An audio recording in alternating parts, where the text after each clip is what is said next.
Deixa eu só tirar aqui, já está gravando. Boa noite para quem chegou agora também. O que houve com essa janelinha? Porque essa janelinha não quer sair daqui, gente? Eu, hein? Bom, eu pedi para vocês estarem com o texto hoje, né? Qual é meu objetivo? Eu estava analisando alguns... Que isso, hein? É eu que estou falando, murmurando aqui, professor. Não, não é você não, não é você não. Não é você não. É porque todas as vezes que eu deixo a porta aberta, enfim, meu cachorro ele resolve... Poodle. Aí ele resolve fazer um barulhinho diferente na hora que eu começo a falar. Eu estou aqui, eu que atrapalhei, na verdade. Então, gente, espera aí, meu Deus do céu.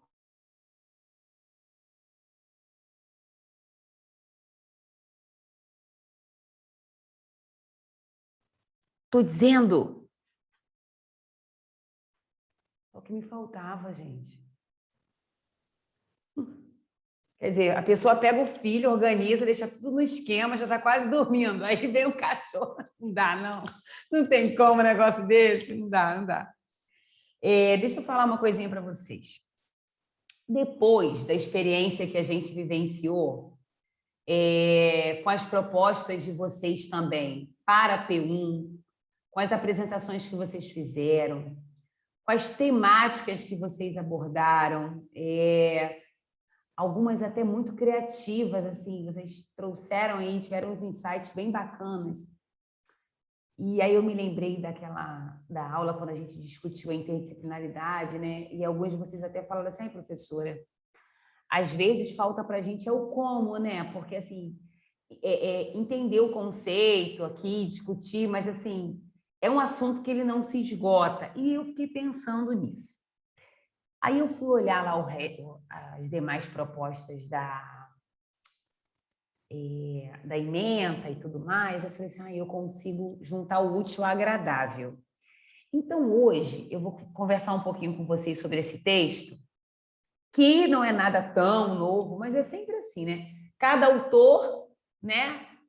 De acordo com os autores, as propostas elas são diversificadas, né? Cada um tem um foco. E depois que a gente conversar um pouquinho sobre esse texto, eu vou mostrar uns slides aqui, porque eu estava pensando, né? Porque eu lembro que alguns trouxeram aí o trabalho interdisciplinar, passaram até... O grupo da Poliana passou até pelos candangos, né? Teve gente que foi lá na questão do meio ambiente. Eu, assim, eu achei as ideias fantásticas. E aí eu trouxe uma outra proposta também aqui hoje.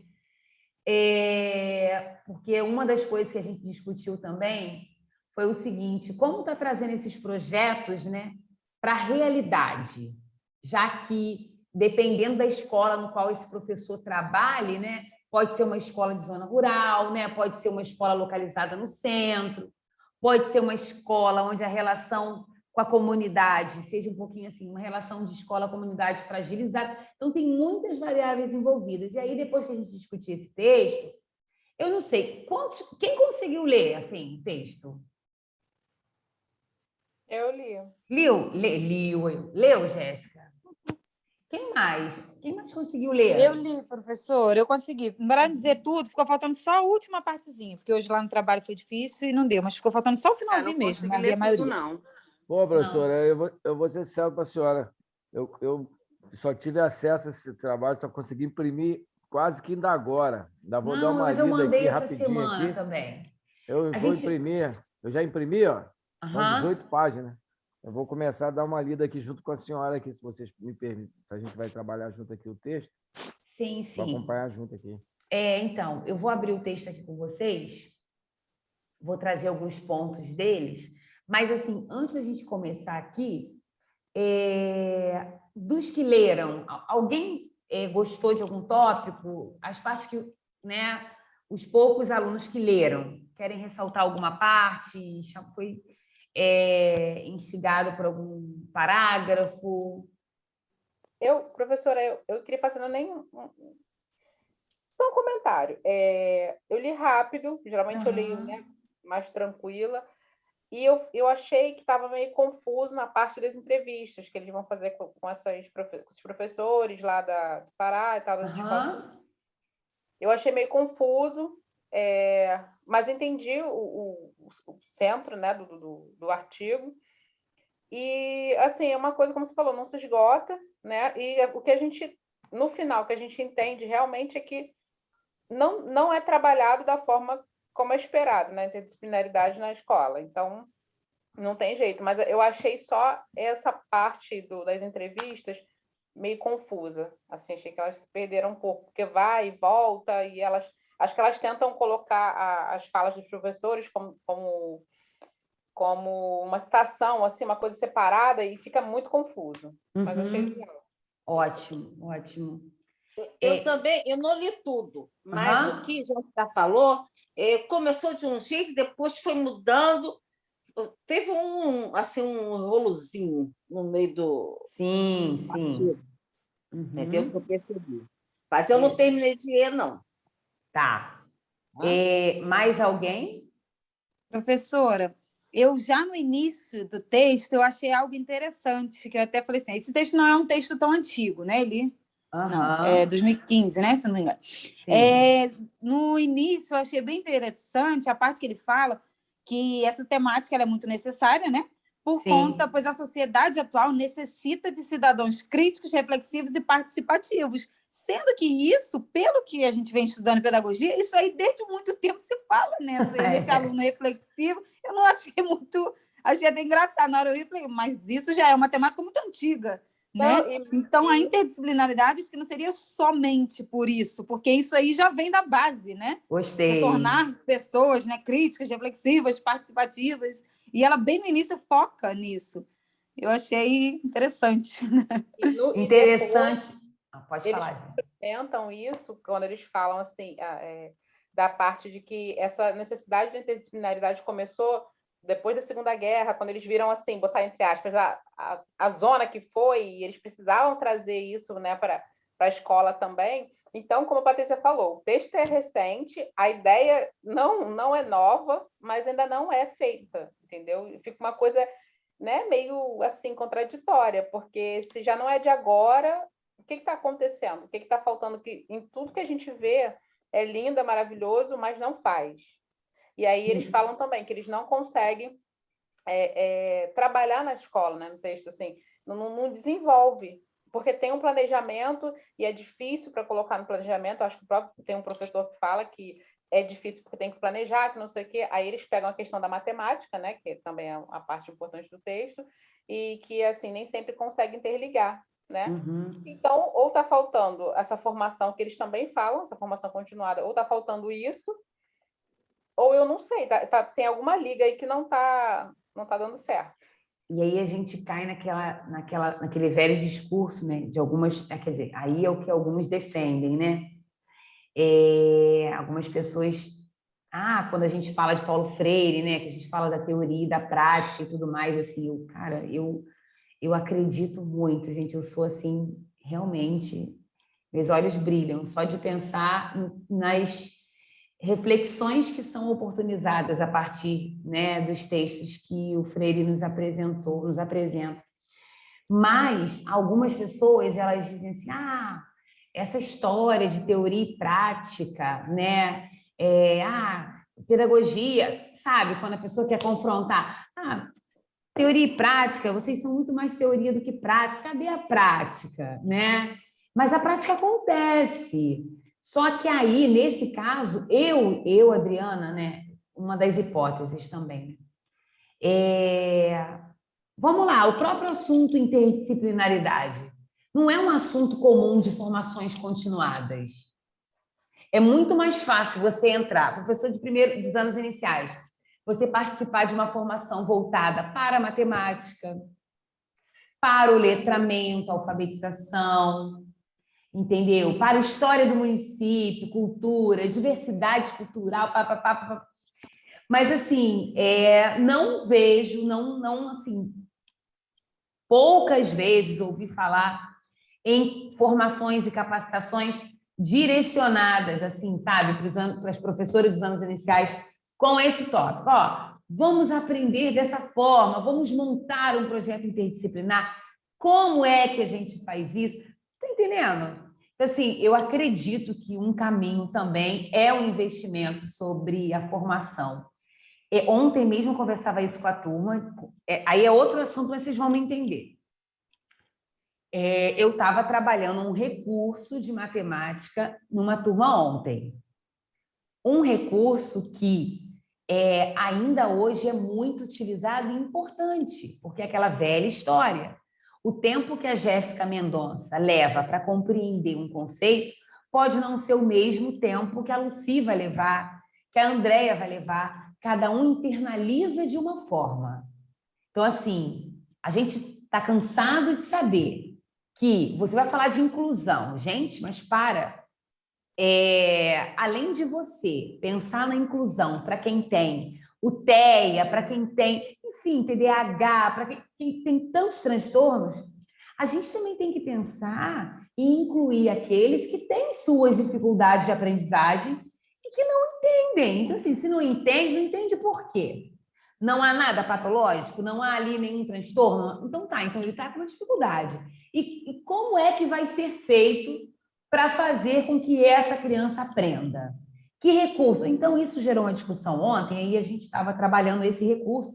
Depois da aula prática, um aluno citou que participou de uma formação, né? E nessa formação, eu tenho que tomar muito cuidado, sabe, gente, com o que eu vou falar. Nessa formação, a profissional ela fez assim entender que não precisava usar mais esse recurso. E a aluna estava na formação e aí lembrou da aula e disse assim, ué, achei ótimo. Mas eu estou na graduação e eu tenho aprendido sobre isso, maneiras de trabalhar e por que trabalhar e ajudar o aluno. Aí, na hora da formação, né, eu assim, que não estava lá, como que eu entendi? Eu entendi que a pessoa que estava capacitando dominava outras técnicas, outras teorias, mas ela não dominava aquele assunto em si. E não há mal nenhum nisso. A gente pode ser... veja aí as orientações de TCC, né? Tem professor que entende muito com um assunto, não entende nada do outro. Normal. Que isso tem a ver com pesquisa. Então, acho que, na hora, né, a profissional poderia ter dito, não, olha, numa área que eu domino muito, mas o que ela disse? Que não se usa mais, sabe? Aí isso mexeu, porque você está falando com um aluno de graduação, o aluno está ali pesquisando, já está anos na rede, está trabalhando com anos iniciais um tempão. Aí, quer dizer, então, assim, a gente está falando de formação. E o que eu tenho visto ainda hoje é que é, sim, necessário pensar nessas formações que têm sido ofertadas. O que está sendo ofertado é ruim? Não. Mas eu acho também que a gente precisa levar um pouquinho mais, né? Então, temáticas como a própria interdisciplinaridade ainda não são tão comuns em capacitações. Então, eu acredito que é um dos temas que poderia, sim, ser discutido, sabe, nas formações, sabe? E eu vou dizer para vocês, também é pouco discutido porque não são muitos os profissionais.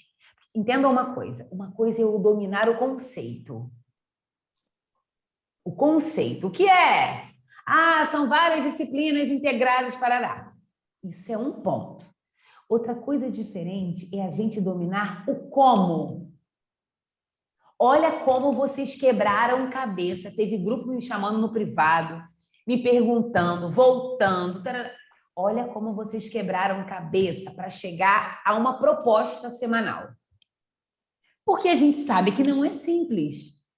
Mas eu também sou daquelas que acredita que a gente também aprende fazendo.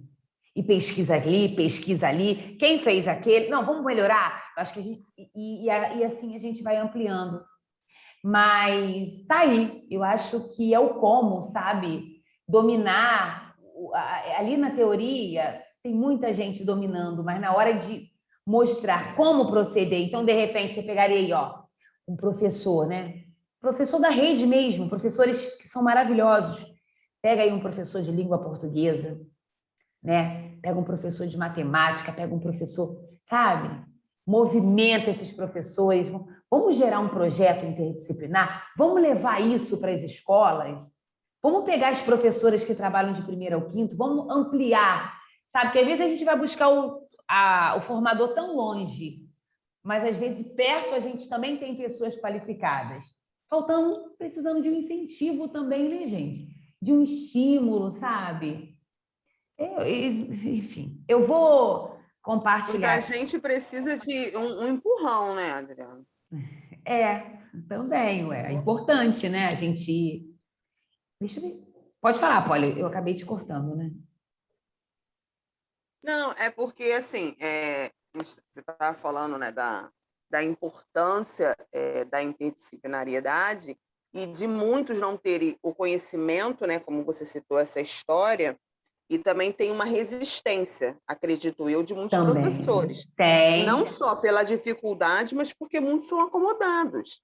Sim. E, assim, como você fala da questão da graduação, né, que a gente está, vou dizer, até fresquinho, né, agora, para falar sobre certos assuntos, que vamos dizer que outros que já tenham feito há muito tempo, de repente possam até ter esquecido, mas pode também não ter os profissionais que nós temos, né? Vou botar nós, porque eu não sei em outras universidades.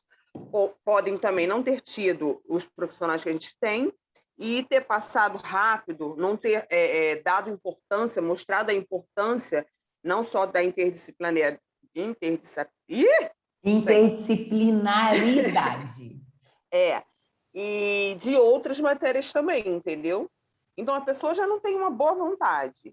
Aí tem um outro professor que também não te dá aquele incentivo. Aí você vai, né, cai lá na rede, no sistema, que também está andando, engatinhando. Então, assim, né, mistura. Se você não for alguém que quer fazer a diferença, que quer ali realmente fazer o seu trabalho, aí você vai pesquisar por fora, vai estudar, vai pesquisar, você começa a entrar naquele bolo doido do pessoal que não faz nada, que não quer nada e continua a mesma coisa.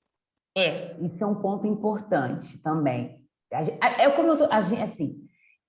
mesma forma que eu entendo que a formação é importante e a gente precisa repensar isso, eu também não discordo de você quando você diz que há, sim, profissionais que não querem, eles querem, eles acreditam realmente, né, que o que eles fazem e a maneira como eles fazem é o suficiente. Então, não preciso aprender mais.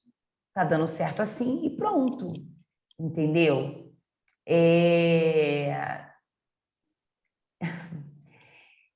A gente tem de tudo, sabe? A gente tem de tudo. A gente tem aquele que quer muito, e a gente tem aquele que não quer nada. Mas tem em todo setor profissional, tem. Tem aquele que quer muito, tem aquele que não quer nada. Tem aquele também, desculpa, isso não é só aqui, em qualquer outro município, em qualquer outra, enfim, rede pública de ensino. A gente tem profissionais que só vão para dizer, estou aqui, que fazem sem ter prazer por fazer. E isso não quer dizer, gente, que a gente, cansaço vem para todo mundo, a gente se esgota, a gente tem a nossa vida, nossos problemas. Isso é normal, né? A gente não está todo dia com um sorriso no rosto. Mas eu estou dizendo que tem profissionais que eles nenhum dia fazem questão de dar o melhor, sabe? Se acomodaram e muito difícil. Lidar com essa resistência é muito difícil. Ajudar o colega a desconstruir é muito difícil. Talvez as formações possam levá-los a alguma reflexão. Não mudá-los, porque a mudança também depende muito do seu desejo, né? Da sua disposição de que isso aconteça. Mas fazê-los pensarem um pouquinho, sabe? Enfim, vamos ver aqui. E aí, como vocês mesmos sinalizaram, né, a gente tem aí a interdisciplinaridade e o trabalho docente como título, uma perspectiva dialógica nos anos iniciais, porque a nossa disciplina, como vocês já estão cansados de saber, ela é voltada para os anos iniciais de ensino fundamental. Então, no resumo, né, nesse artigo apresentamos os resultados de uma pesquisa realizada com 4 professores dos anos iniciais de ensino fundamental em 2 escolas públicas localizadas em um bairro periférico da cidade de Belém do Pará, região norte do Brasil. A pesquisa foi desenvolvida com foco nos seguintes objetivos: Objetivo geral, identificar em contexto escolar se há diálogo entre o ensino interdisciplinar e as áreas do conhecimento no ensino do 5º ano do ensino fundamental da rede pública. E, como específicos, verificar se há presença da ação interdisciplinar na relação entre planejamento e ensino, identificar quais procedimentos metodológicos são garantidos no planejamento escolar e identificar a formação do professor e as influências teóricas que orientam suas práticas pedagógicas. Os procedimentos metodológicos assumidos nessa pesquisa foram de abordagem qualitativa, até porque eles entrevistaram, né? E para colaborar com o diálogo entre pesquisador e pesquisados, optamos pela entrevista compreensiva, por entender que esta pode promover a interação entre os sujeitos da pesquisa, quebrando a hierarquia entre os mesmos. Nessa perspectiva, procuramos identificar, por meio da entrevista, se no fazer pedagógico dos professores do 5º ano do ensino fundamental existe relação dialógica interdisciplinar e quais as dificuldades encontradas ao tentar estabelecer esse diálogo em contexto escolar. Para dar veracidade aos dados desse artigo, fundamentamos a pesquisa em...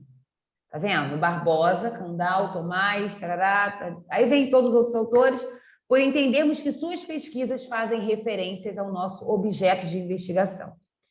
A pesquisa revelou que as ações pedagógicas desenvolvidas no interior das 2 escolas pesquisadas não contemplaram os objetivos propostos, por não apresentarem clareza entre o fazer docente e as práticas interdisciplinares de ensino e aprendizagem.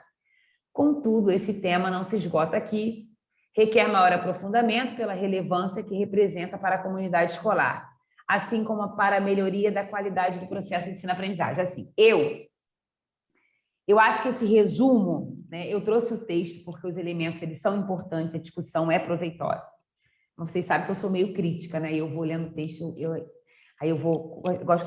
acho que esse resumo não foi bem um resumo, entende? Poderia enxugar mais.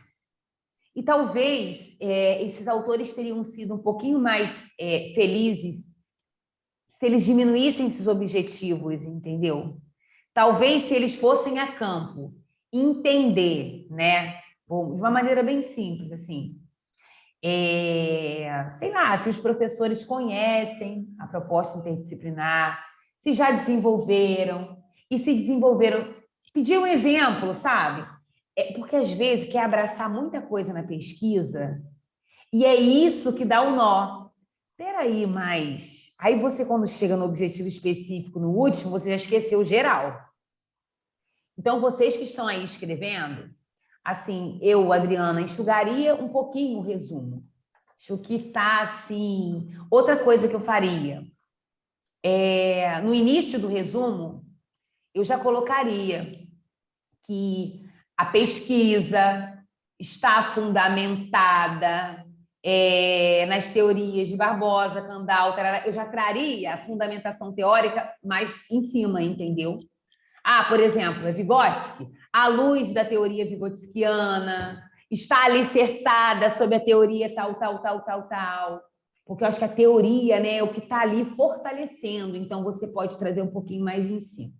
Mas, professora Adriana, a senhora não está numa aula de metodologia científica, fica quieta e segue, que a gente está falando de interdisciplinaridade.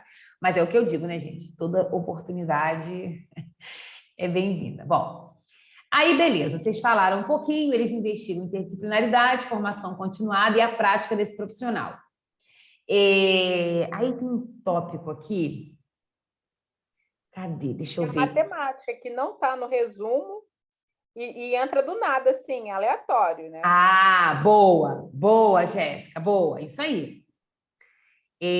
Tem uma parte aqui, eles vêm falando dos programas educacionais que propõem interdisciplinaridade como alternativa para eliminar a fragmentação. A gente falou sobre essa fragmentação, uma aula antes das apresentações da P1. Olha que legal, eles trazem os parâmetros para facilitar a compatibilidade e aproximação com a estrutura disciplinar vigente. Foi adotada uma concepção de interdisciplinaridade em outro nível de abrangência, em que o desenvolvimento de projetos aparece como proposta para vencer essa fragmentação. Bem, Aí tá. Aí cadê outra parte aqui? Aí eles vêm dizendo, né? Propomos uma pesquisa de abordagem qualitativa com o objetivo de identificar em contexto escolar se há relação interdisciplinar nas áreas do conhecimento. Tá, então, eles foram no 5º ano, né? Investigar se tinha ali alguma relação interdisciplinar nessas áreas do conhecimento, que utilizará como instrumento na coleta a entrevista, né? Com 4 professores que atuam no 5º ano do ensino fundamental. Beleza, aí ele diz assim, para colaborar com o diálogo entre pesquisador e pesquisados, optamos pela entrevista compreensiva. Uma outra coisa, né? Aqui nesse parágrafo, está exatamente igual no resumo. Uma coisa que não é legal. Ah, mas resumo é resumo. Mas você, não é porque é resumo que você vai trazer... Mas, Adriana, então por que você trouxe esse texto? Porque as evidências apresentadas sobre a interdisciplinaridade são pertinentes. Milk. Mas... Oi? Oi, Milk. Ah, então. Lucy, tá igual a minha aqui comigo. Então. Desculpa, não tem problema, eu que me perdi aqui. Mas eu trago o texto porque tem discussões pertinentes, mas a gente também precisa, como eu sempre falo, aproveitar para ampliar o olhar de quem está escrevendo agora. Olha quantas coisas a gente já percebeu, né? Quando ele fala, né, sobre transcender essa fragmentação, parará, isso vai reforçando tudo que a gente já discutiu. Mas o que eu estava falando do resumo, lembrei. Quando você faz um resumo, não é porque é um resumo que você vai copiar igual o texto. Não precisa, gente. Então, você está falando assim, para colaborar, né, com o diálogo entre pesquisador e pesquisados, optamos pela entrevista compreensiva. Se no texto está assim, lá no resumo poderia estar. Para colaborar com o diálogo entre para fundamentar, sabe? Para favorecer a compreensão dos elementos identificados na entrevista, sabe? Não precisa trazer as mesmas palavras, gente. Jogar lá igualzinho no resumo. Não faz isso. Não é legal. Aí ó, segundo Kaufman, o objetivo da entrevista, aí tudo bem. Ele vem explicando que é quebrar a hierarquia, né? O tom que se deve buscar é muito mais próximo de uma conversa entre... Aí tudo bem, porque se o autor decidiu entrevistar, ele tem que explicar o que é essa entrevista compreensiva, né? E ele fala que a entrevista é um instrumento norteador, né? E vem explicando, né? Organizadas em 3 perguntas, cada uma acompanhada por subperguntas, as quais chamamos de categorias. Aí vem explicando a estrutura. Isso aqui não precisa agora. Aí, olha só, para o melhor entendimento de como foram coletados, primeira pergunta, qual a influência da formação inicial no seu fazer pedagógico? Qual a sua formação? Há quanto tempo atua como docente? Ó, por exemplo, essa primeira pergunta não deveria ser a primeira. Primeiro você pega as informações desse professor, né? Então, olha só. Nome, parará, parará. Qual a sua formação? Há quanto tempo você atua como professor? Com quais turmas? Aí sim, beleza. Isso é o quê? Dados do participante. Aí ali, tá. Aí você quer falar de formação agora. Qual a influência da formação inicial, né, na sua prática docente ou no seu fazer pedagógico? Participa de formação continuada ofertada pela rede de ensino? Tá vendo? Tudo tem que ser pensado, porque a gente consegue organizar melhor, né? No caso, aqui para esse texto, a entrevista. Beleza. Aí, possibilidades. Eles dizem, né? Os debates a respeito da interdisciplinaridade iniciaram nas academias, tá vendo? O que vocês já tinham sinalizado. Aí ele traz um histórico. Como que eu sugeri aqui? Primeiro, a gente traria esses apontamentos históricos, entendeu? Faria a introdução do artigo, traria os apontamentos históricos. Aí, lá na metodologia, você pode explicar a parte da entrevista. Tá entendendo o que eu estou falando, gente? Ele começou falando aqui das entrevistas, poderia se explicar depois. Entende? É o que eu digo, os elementos são importantes. Quando ele diz assim, ó, a abordagem interdisciplinar foram impulsionadas na década de 70 com a intenção de mover-se nas fronteiras. Isso aqui são elementos históricos sobre um ponto pesquisado. Qual é? A interdisciplinaridade. Então, isso poderia ter vindo antes, até ajudando ali um pouco na introdução. Tem outra parte que eu queria falar com vocês que nos interessa. Aqui. Ele fala também assim, eles, né, porque são vários. Uhum. Eles não vão falar o nome do professor. Isso é besteira, né? Só um detalhe. Só que eles falam professor Almir, professora Fátima. Eu não sei se são nomes fictícios, né? Mas então não falasse nada, né? Ou falasse, usaremos nomes fictícios. Eu falei, gente, sem necessidade disso aqui. E eles não explicam no trabalho se usaram nomes fictícios. Não, eles não falam isso. E Pode assim, ser. A entrevista é aleatória, porque vai e volta, entendeu? Você fica sem coordenação para entender. Isso é ruim. Hoje mesmo... Não, gente. Hoje eu fiz uma entrevista, porque eu já comecei a minha coleta para o doutorado. E aí hoje eu estive em mais uma escola do município, eu estava entrevistando professores do 6º ao 9º. Mas assim, né? Gente, olha, é o que eu falo para vocês, por mais experiência que tenhamos, por mais pesquisa, vocês que estão começando, sempre é aquela preocupação de dar o melhor, sabe? Para a gente ter uma coleta de qualidade. Então, o que eu fiz para não acontecer isso, sabe, Jéssica?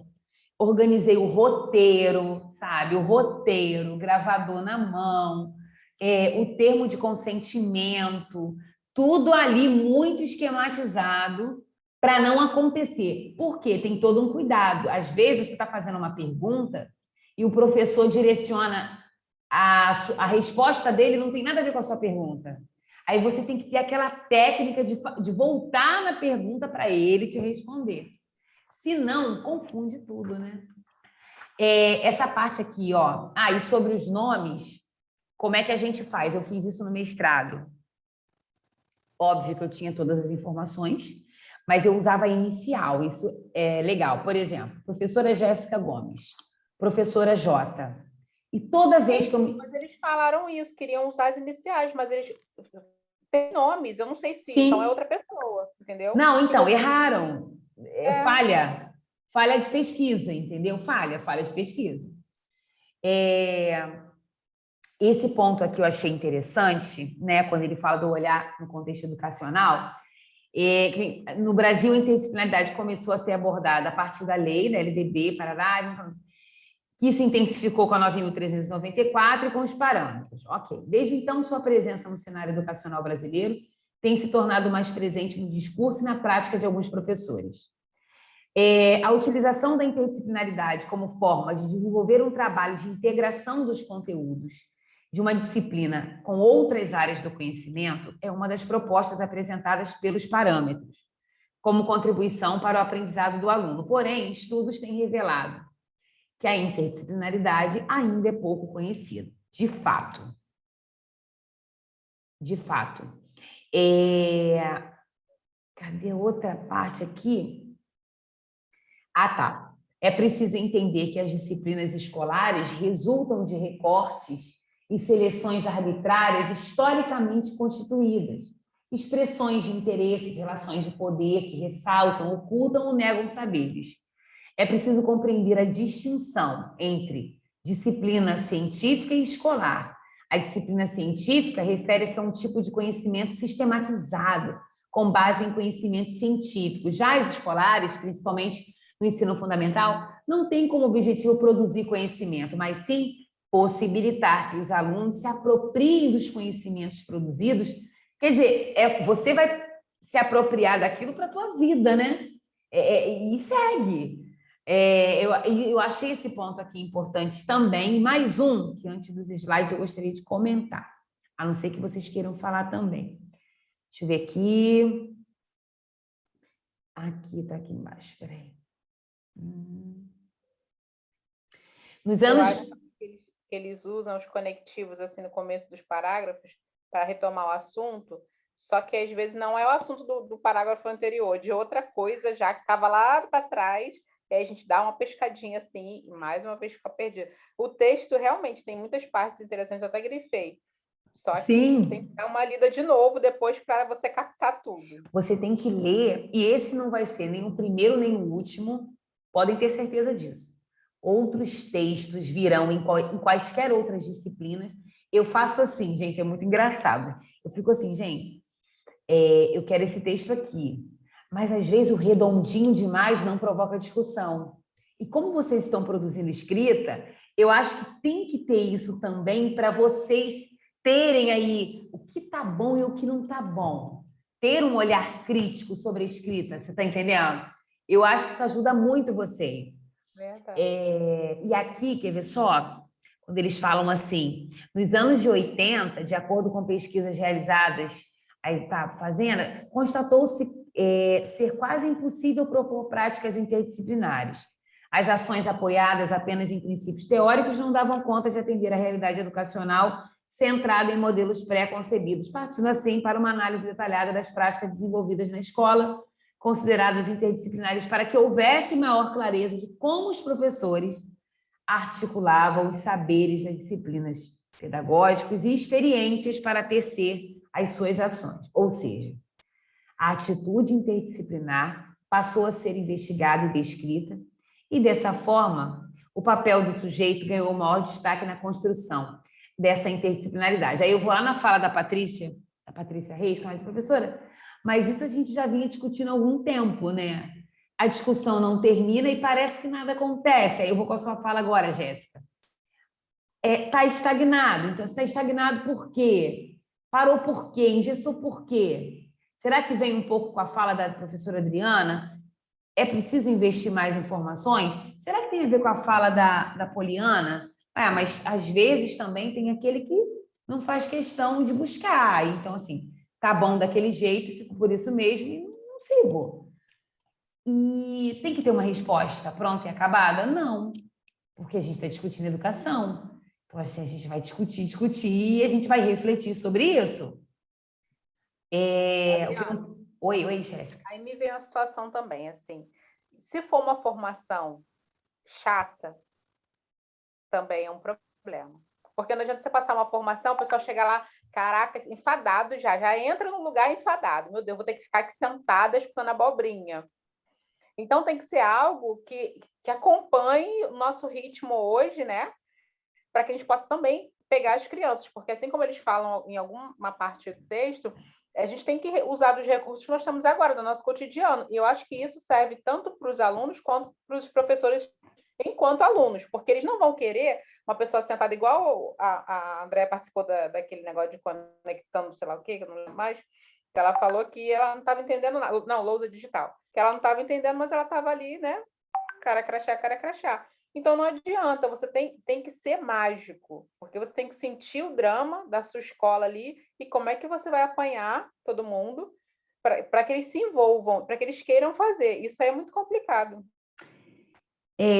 Eu estava falando isso hoje lá também, assim, eu vou fazer a capacitação ano que vem, com os professores, né? Eu já sei o que eu vou oferecer de formação, mas eu estou fazendo um levantamento primeiro, porque eu vou pegar a formação que eu vou oferecer, que são 10 encontros, né?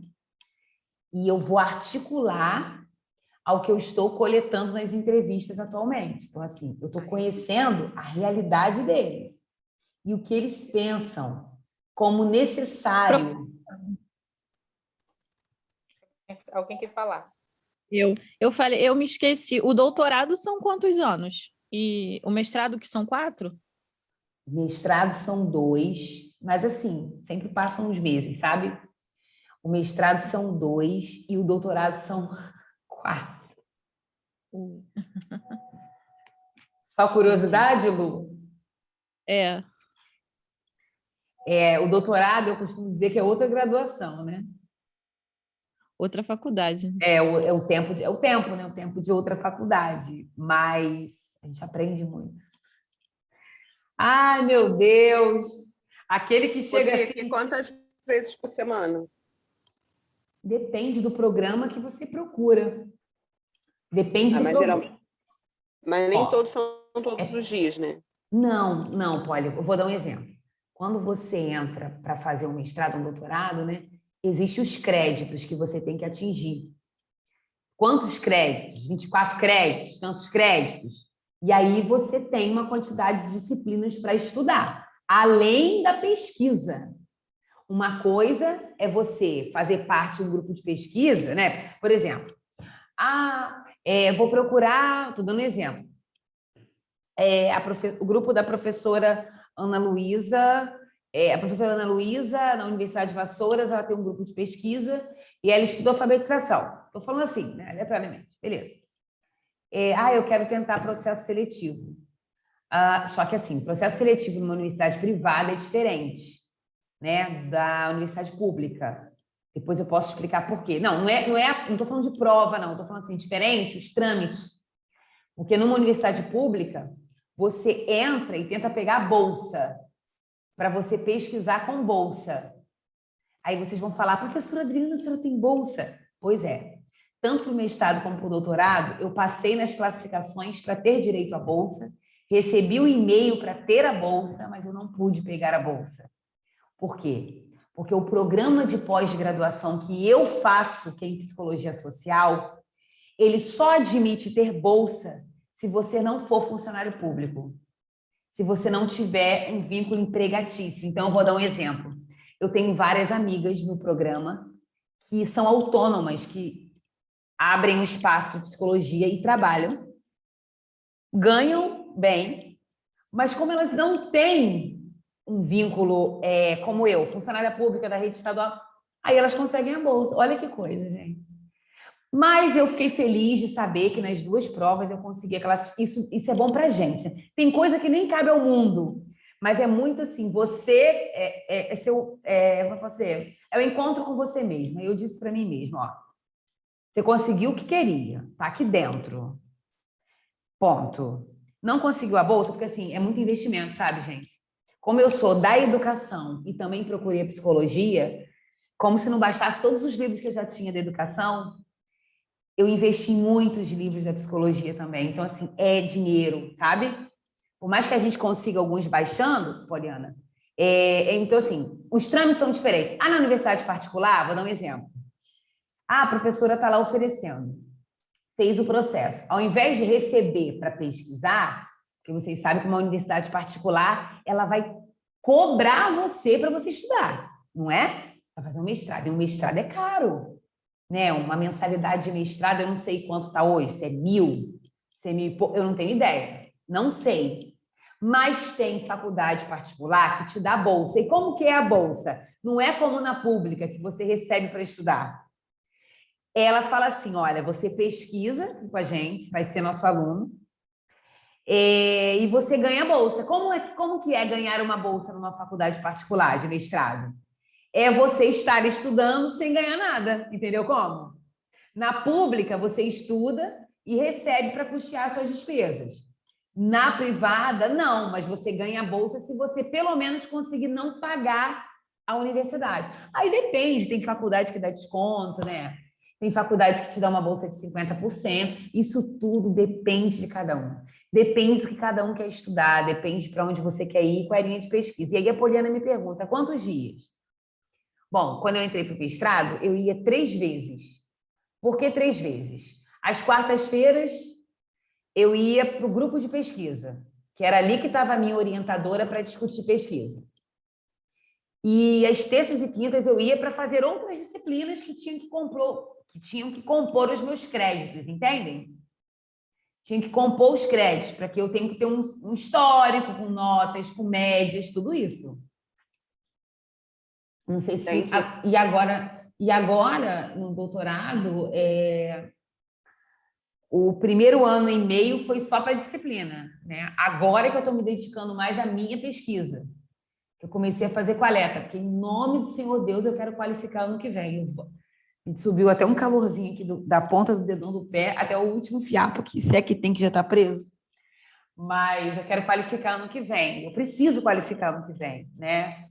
E, para isso, eu estou adiantando agora a parte da coleta. Mas eu já fiz as disciplinas.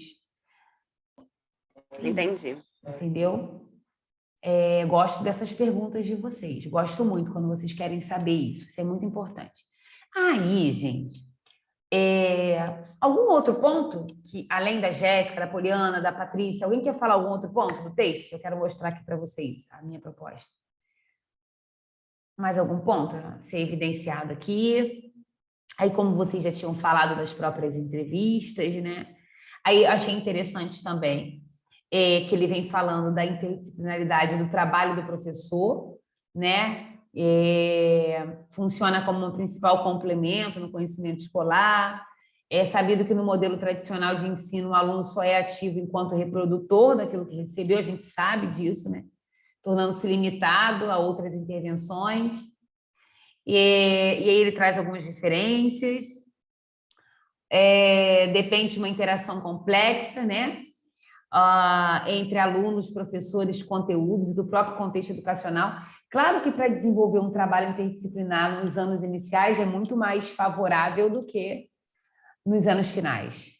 Então, assim, quando é que nós, professores, eu também sou professora dos anos finais, quando que a gente consegue desenvolver, né? Quando o coordenador pedagógico, ele tem, assim, uma disposição para propor ideias, e ele fala assim, ó, hoje no planejamento, eu vou promover um bate-papo entre você, Adriana, de matemática, e a Luana, de português. O que vocês estão trabalhando, hein? Aí começa essa discussão. É assim. Então, a gente que está aqui na discussão de quem vai ser pedagogo, está quase se formando. Que bicho é esse, gente? Como é que esse bicho entrou aqui? Peraí, gente. Misericórdia. Tudo acontece, né?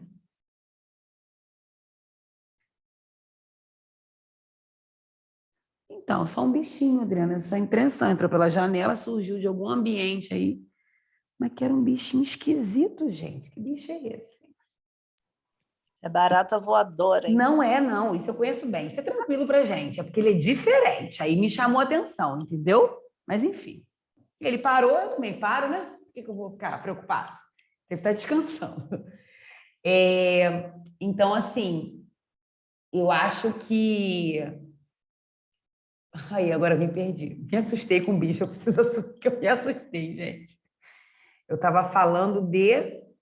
Promover um bate-papo entre a professora de matemática. Isso. Quem vai ser o pedagogo da escola, quando ele estiver à frente de um grupo que trabalha com os anos finais e com o ensino médio, não vai sonhando que eles vão chegar, vamos fazer um projeto interdisciplinar. Não.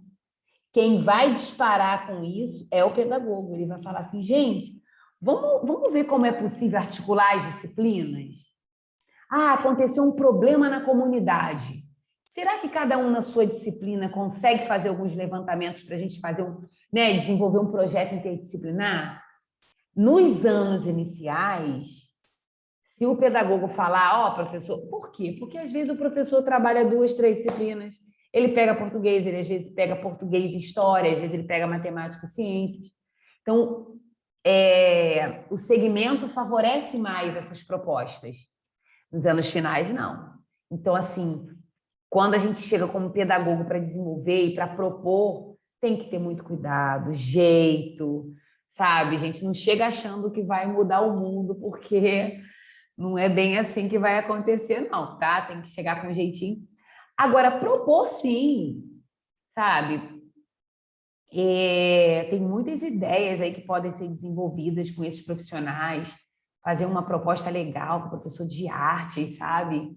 Professor de ciências, tem muita coisa boa. Nossa, dá para articular legal. Eu gosto muito de partir das problemáticas existentes no contexto, assim, se hoje, né? Agora vocês estão voltando, mas se a gente tivesse 100% na escola, hoje a pandemia é um boom, tá? E agora, quais são os resquícios deixados pela pandemia? Né? Porque a gente estava falando durante, mas quando a pandemia se extinguir de vez, fica o quê? O pós-pandemia. E aí ficaram resquícios disso, né? E aí ouvir cada professor em sua experiência, né? Vamos fazer uma pesquisa, professor de matemática, vamos ver como é que isso acontece. Ah, beleza, professor de português, vamos pensar aí numa produção textual, né? Para que os alunos falem, e, de repente, nessa produção textual, a gente vai conseguir até entender um pouco mais esse aluno, né? E aí você começa, aí o professor de geografia... Então, assim, tem que ter paciência e desejo de fazer. Isso é indiscutível. E aí eu vou mostrar para vocês aqui agora, para a gente... Apresentação de slide. Eu estou gravando, né? Devo estar.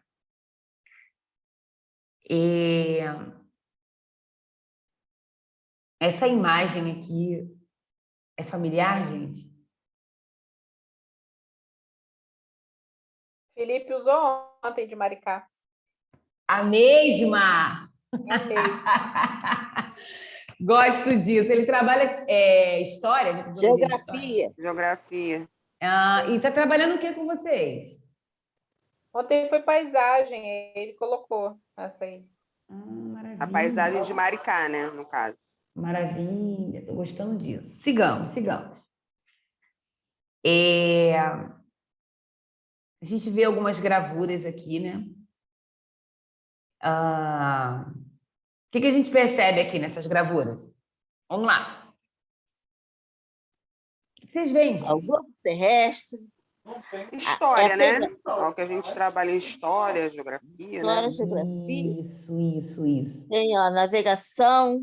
Isso.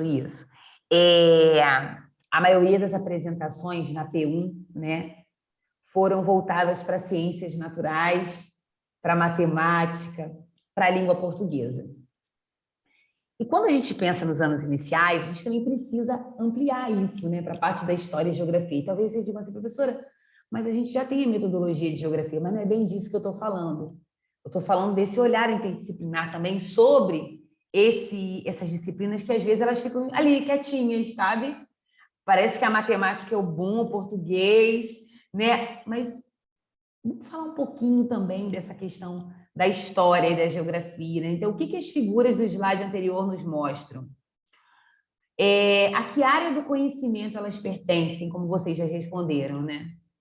E aí a gente tem aqui áreas do conhecimento humano, né? A gente tem aqui história, antropologia, sociologia, enfim, algumas áreas de conhecimento. A produção do conhecimento compreende... Ai, gente, passei o slide rápido demais, espera aí. Show. Compreende um processo organizado por uma divisão de trabalho entre cientistas de diferentes especialidades com o objetivo de estudar o homem e suas relações, né? Então, assim, quando a gente pensa na história, a presença da história no currículo encontra a sua justificação maior no sentido de que é através dela que construímos uma visão global e organizada de uma sociedade complexa, plural e em permanente mudança. Ensinar história, vocês sabem disso, né? Tem como objetivo a construção do conhecimento histórico através da tomada de consciência do tempo social, construir o saber histórico por meio da expressão de ideias históricas desde os primeiros anos de escolaridade. É engraçado que quando o aluno está lá bem novinho, né? Qual é a história que a gente trabalha com ele? História de vida, né, gente? A história da própria vida, a história da família. E a gente começa a partir... Como é que você pode ofertar a essa criança uma história do mundo, uma história do bairro, se ela não conhece nem a própria história? Então, acho que isso é importante também destacar, né? E a geografia, ela procura responder às questões que o homem levanta sobre o meio físico, humano, utilizando diferentes escalas de análise, desenvolve conhecimento de lugares, regiões, mundo, compreensão de mapas, um conjunto de destrezas na investigação e resolução de problemas, tanto dentro como fora da sala de aula. Bom, eu nem vou falar muito de geografia, porque vocês já estão bem fresquinhos. Então, as ciências humanas no primeiro segmento do ensino fundamental, né? Como eu trouxe na íntegra, né, da referência, vocês sabem que eu tenho um probleminha com esse através, né? Mas sigamos. Por meio da história e da geografia, as ciências humanas estão presentes na educação básica desde a educação infantil. E aí algumas leis, né? 5.692/71 introduziu os estudos sociais. Alguns lembram, né, gente? Estudos sociais. Era português, matemática, estudos sociais, estudos sociais e ciências. Um caderninho para cada uma, tudo separadinho ali. Ou não, né? Os estudos sociais na primeira etapa do ensino fundamental, que tinha como objetivo a integração espaço-temporal do educando e seu ajustamento ao meio social através de conhecimentos e conceitos da história e geografia. Aí o artigo 32, depois, ensino fundamental, com duração mínima de 8 anos, obrigatório e gratuito na escola pública, tem como objetivo a formação básica do cidadão mediante compreensão, aí vem lá, né? Do ambiente natural e social, do sistema político, da tecnologia. Eu não sei porque essa janela abre aqui, eu não consigo tirar. Peraí, gente, atirei. Das artes, dos valores em que se fundamenta a sociedade. Estou só fazendo aqui, relembrando alguns pontos. O objetivo de ensinar história e geografia no primeiro segmento é integrar a criança na sociedade em que vive e dar-lhe condições para a compreensão dessa mesma sociedade. A escola deve possibilitar a leitura dessa realidade, o aprendizado de seus códigos relacionados com tempo, espaço e grupos sociais. Então, alfabetizar-se em história e geografia é ler e expressar o mundo social. Engraçado que a gente fala tanto do letramento, né? Você pensa na língua portuguesa, do aluno ser letrado e tal, beleza. Mas quando a gente pensa, né, nessa alfabetização voltada para a história e para a geografia, é o ler e expressar o mundo que está à sua volta, né? E aí, tá tudo bem, gente? Vocês estão aí?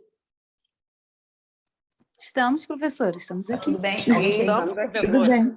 Querem interromper, falar alguma coisa? Não, eu estou viajando na história e geografia. Então, vamos embora. Eu ia falar um negócio, porque eu não tenho limite, né, para falar. Adoro, vai. Eu achei, assim, quando nós fomos fazer o trabalho, né, acho que não só eu, mas os outros grupos, eu acho também, que a história e a geografia, eu acho que é natural você pensar assim em interdisciplinar, porque não, é fácil você abordar as duas coisas. Então, acho que, estou falando pelas pessoas, mas, claro, não sei. Claro. As outras demonstram um pouquinho mais de dificuldade, então você vai buscar nelas, né? Porque eu amo história, amo geografia também. Inclusive, eu falei com o professor ontem a respeito de fazer uma mesa de um tipo um seriado que eu gosto, né? Que é o Game of Thrones. Só que, assim, mostrando a cidade, vamos supor, se fosse a cidade de Maricá, sabe? Tipo uma maquete, mas não é uma maquete. É uma coisa legal, só que mega trabalhosa, né?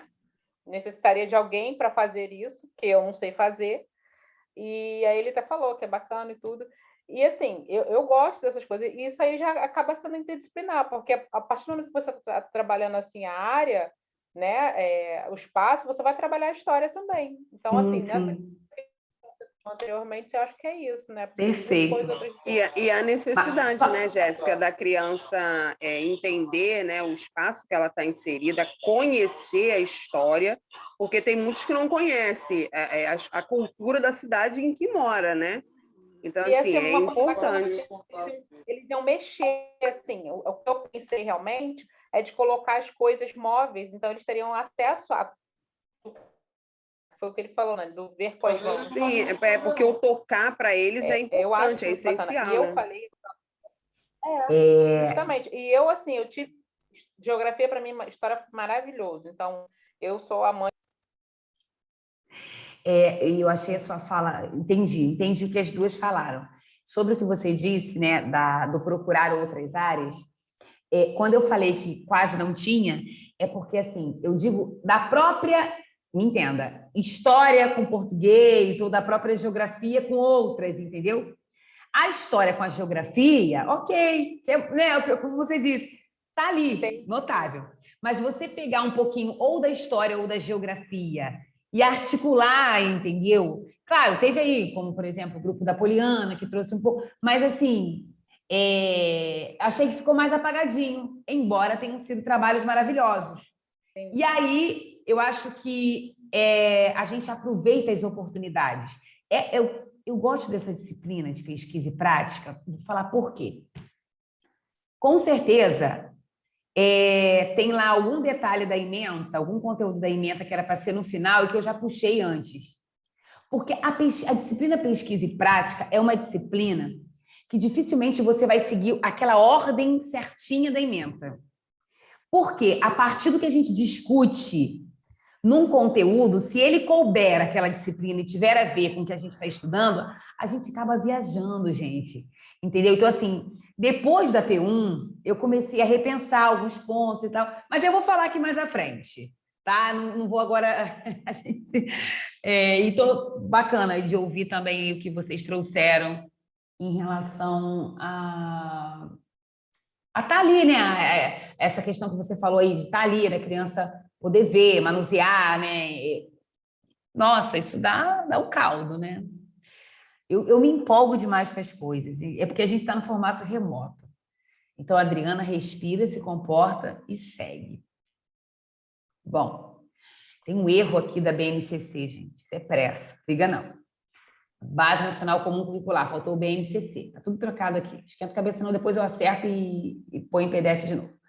O interessante é que as crianças vivenciem e explorem o espaço, diferente do ensino considerado tradicional, que geralmente, o que vocês falaram agora, ocorre somente na sala de aula, que apresenta imagens em livros didáticos, sendo o ensino pronto e acabado, inquestionável, e quando a criança pode explorar o ambiente da história da geografia aprendida, como, por exemplo, uma visita no museu, ela tem a liberdade de questionar, pois o interesse é bem mais amplo. A criança, né, no caso, ela se sente pertencente naquele espaço estudado. Entendeu? Acho que era disso que vocês estavam falando anteriormente, certo, meninas? Não entendi, professora, desculpa. Não, quando a criança ela se sente pertencente. Sai dali, né, para visualizar o seu mundo de alguma forma, mesmo que seja com uma maquete, ou com uma experiência, ou com uma visita no museu, mas assim, só como nós fazíamos antigamente, como era nos ofertado, né? Porque o que eu acho é que eu tive excelentes professores de História e Geografia também, mas é porque eles eram muito bons. Então, eu aprendia. Mas também o que eles tinham nas mãos eram os livros. Então, o que nos era ofertado eram as imagens dos livros.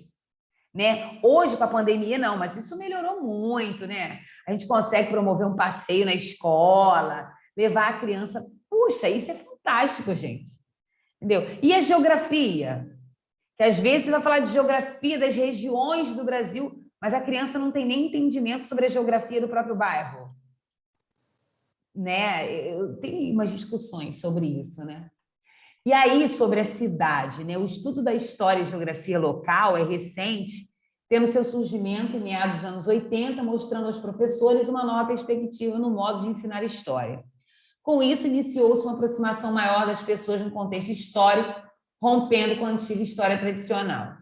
É importante mostrar aos alunos, né, os acontecimentos, personagens, lugares, ocorrendo uma aproximação maior com a disciplina, fazendo com que o mesmo consiga identificar semelhanças e diferenças entre a dialética do passado e do presente, possuindo como objetivo buscar subsídios que possam auxiliar na compreensão da história e os seus vínculos de poder. Então, a construção da aprendizagem sobre a história do local se relaciona com a memória, já que a mesma faz o uso da memória coletiva e individual, permitindo que a pessoa veja o passado e também reflita sobre as suas ações futuras.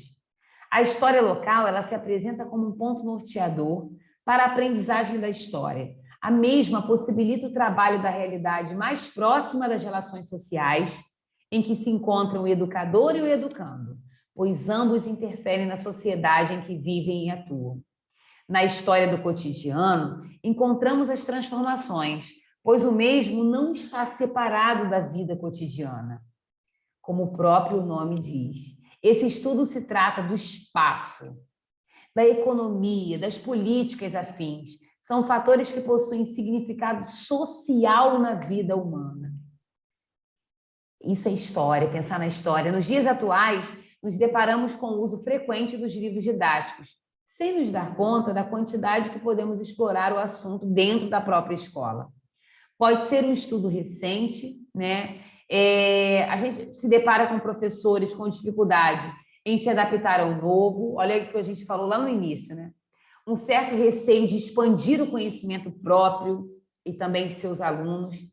E devemos romper a barreira do medo para que possamos ofertar aos alunos o que a tecnologia tem, né? Que também, hoje em dia, é um caminho, né? Que ela pode nos oferecer de melhor.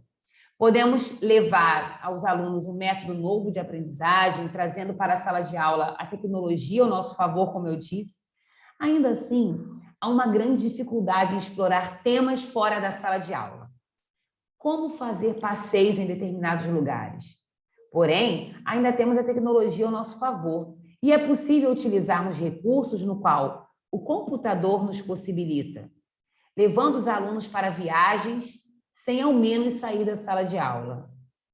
Esse importante recurso tecnológico chama-se, aí vem, né, um exemplo, Google Maps, e também, bom, aí vocês conhecem tantos outros recursos que favorecem, né?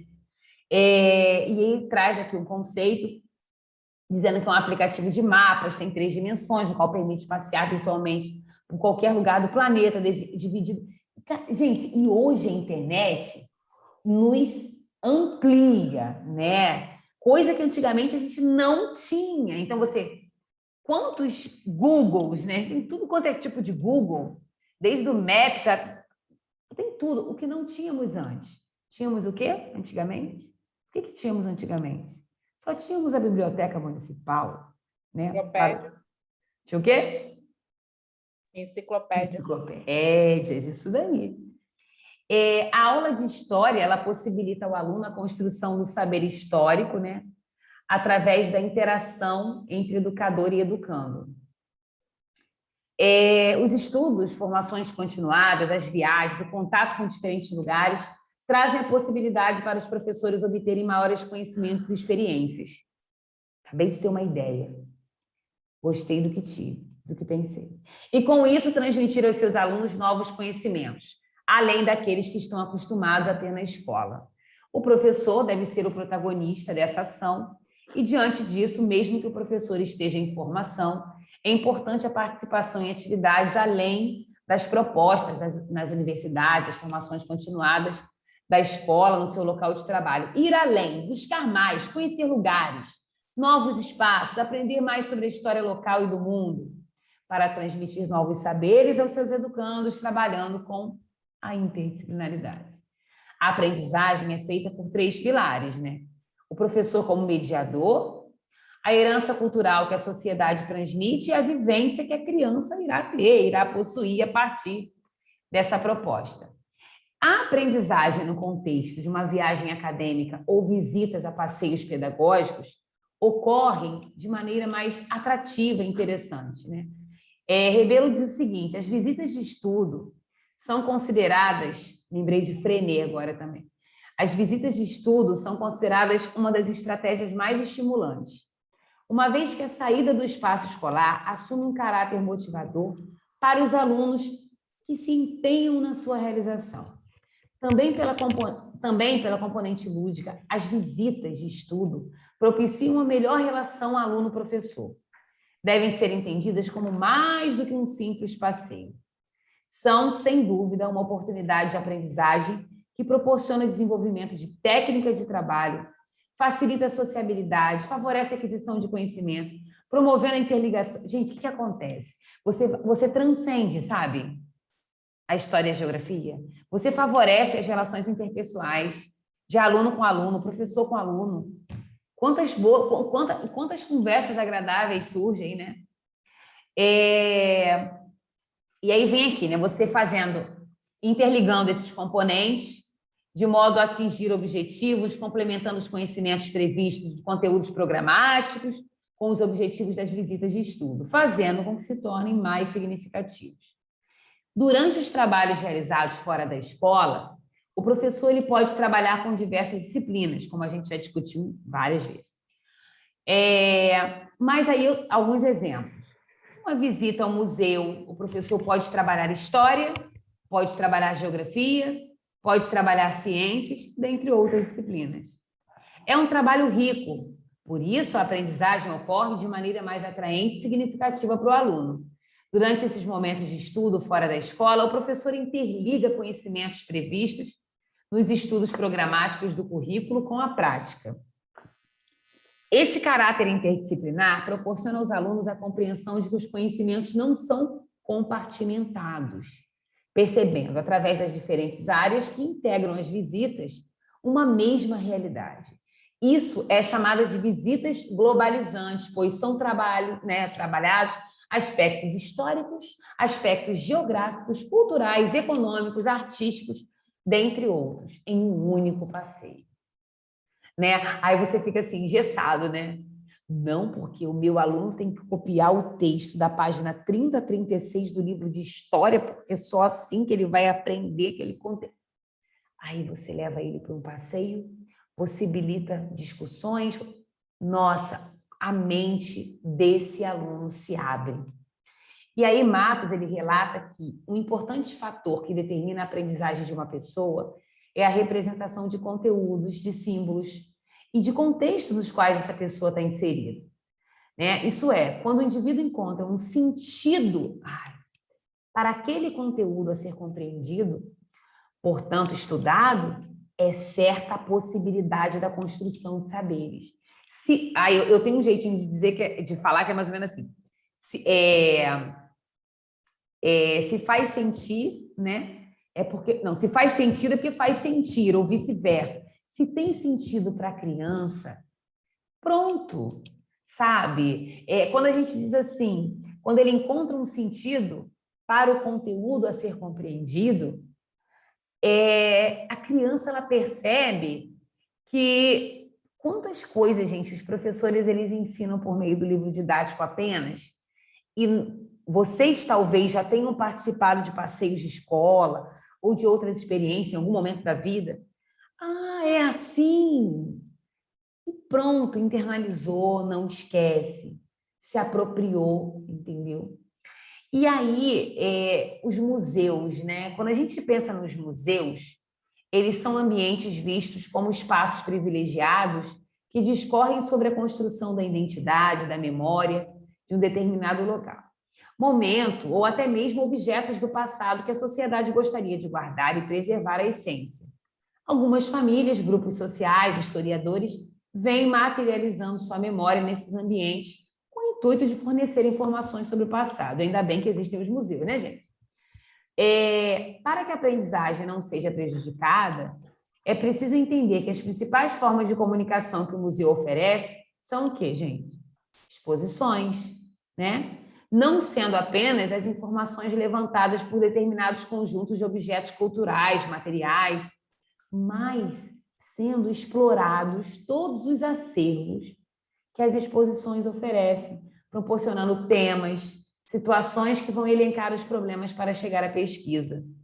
As ações realizadas no museu devem se relacionar à pesquisa, integrando os projetos e as atividades educacionais. Então, se um professor faz um planejamento de levar a criança ao museu, é porque tem algum ponto do conteúdo que ele vai aprender a história, numa aula passeio, e vai fazer a integração das suas atividades educacionais com esse passeio.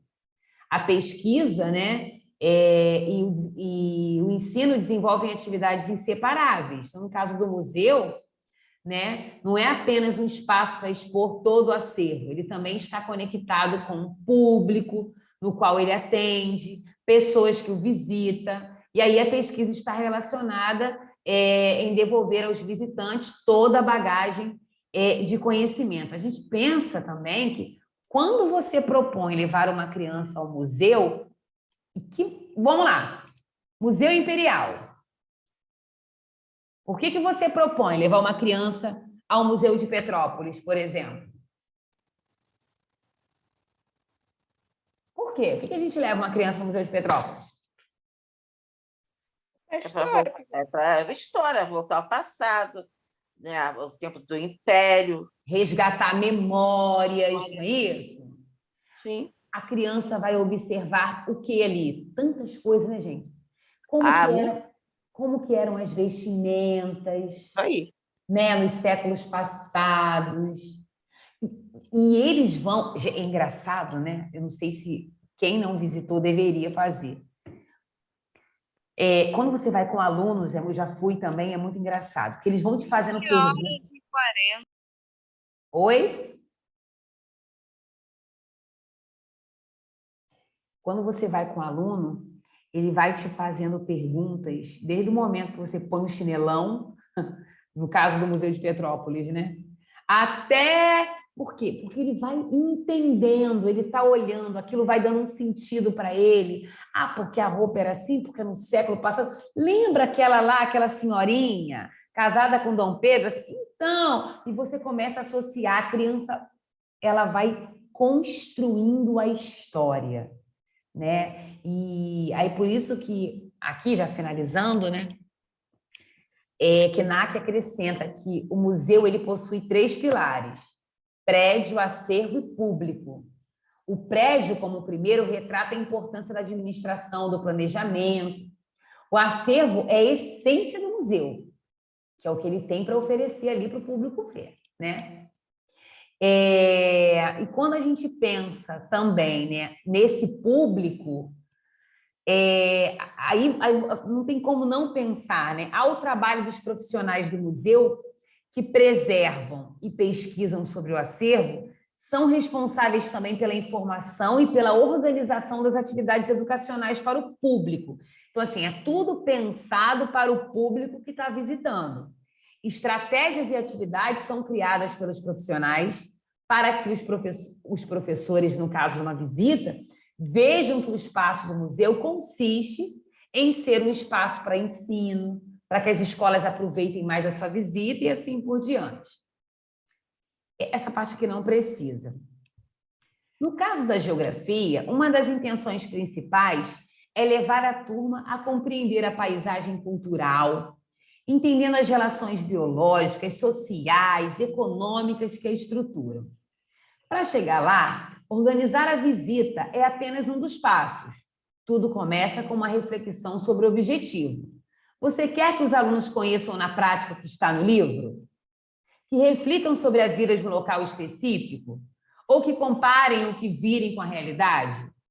Da resposta a essa pergunta, nascerão pistas para definir o tipo de trabalho mais adequado. É o quê? Uma excursão? Um estudo do meio? Um turismo educativo? Aí a gente tem que pensar na maturidade da turma, né? Deixa eu mostrar aqui essas imagens, né? Já que a gente está falando um pouquinho da geografia. Com certeza ontem vocês viram algumas delas também, porque vocês já me falaram isso na aula de geografia, né? E aí, depois, eu quero que vocês leiam com calma, tá? Aqui nessa tabela, a gente tem assim, anos... Educação infantil, anos iniciais, ensino fundamental, todo o ensino fundamental e séries finais de ensino. Então, está dividido, anos iniciais e anos finais. Quero que vocês leiam depois com calma. A primeira linha, nem tanto, mas a partir daqui, ó, anos para baixo, gostaria que vocês lessem.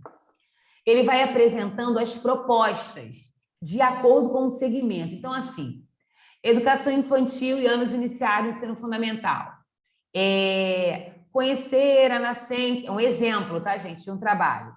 Conhecer a nascente de um rio durante os estudos da hidrografia. Visitar uma estação para entender as explicações sobre as diferenças climáticas de uma cidade. Tá, ensino fundamental. Visitar o manguezal para ter contato com seus aspectos culturais, ambientais, sociais, econômicos. Anos finais. Conhecer 2 bairros.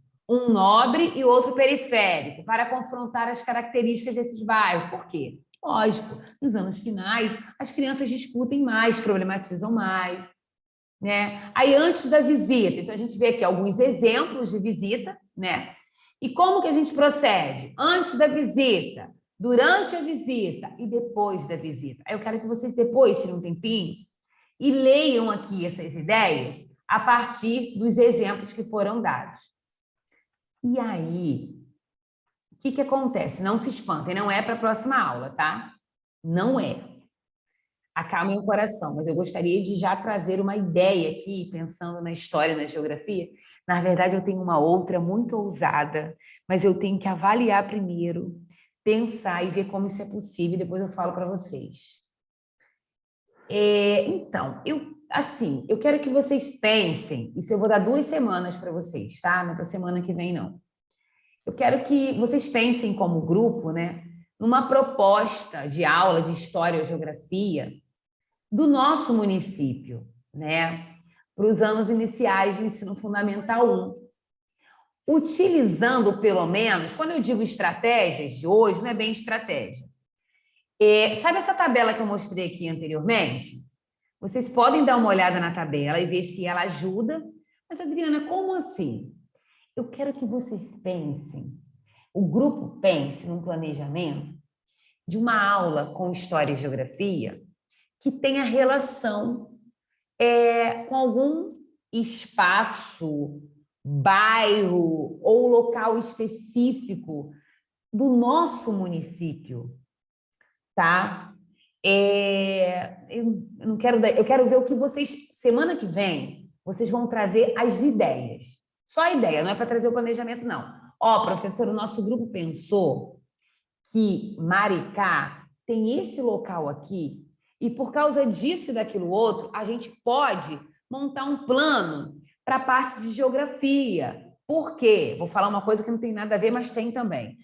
Porque ali aconteceu aquela história do valão, ou não, porque esse ambiente ali sofreu transformações. Então, eu quero que vocês pensem